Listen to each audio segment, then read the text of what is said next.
तर या सभेत जरांगे पाटलांनी छगन भुजबळ यांच्यावर काही आरोप केले, टीका केली। त्याला छगन भुजबळ यांनी सुद्धा त्याच्यावर पलटवार केलाय। छगन भुजबळ यांनी मी त्यांच्या जन्माच्या आधीपासून राजकारणात आहे असं छगन भुजबळ यांनी म्हटलंय। मराठ्यांना वेगळं आरक्षण द्या आमचं हेच म्हणणं आहे असं सुद्धा छगन भुजबळ यांनी म्हटलंय।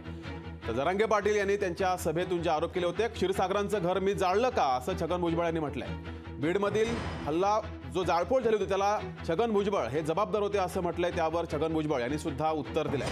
मराठ्यांना वेगळं आरक्षण द्या आमचं हेच म्हणणं आहे असं सुद्धा म्हटलंय।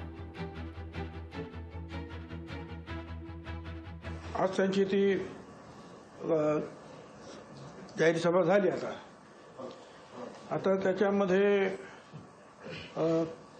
त्यांचं जे अर्ध भाषण ते फक्त भुजबळांवरच होतं आणि मग अर्ध असंच ते लेकरं वगैरे नेहमीचेच आहेत त्याप्रमाणे। आता भुजबळांच्या बद्दल बोललं नाही तर भाषण करणार तरी काय, हा मुद्दा त्यांच्या समोर येणं स्वाभाविक आहे। ज्या त्रुटी मागच्या वेळेला आढळल्या आणि सुप्रीम कोर्टाने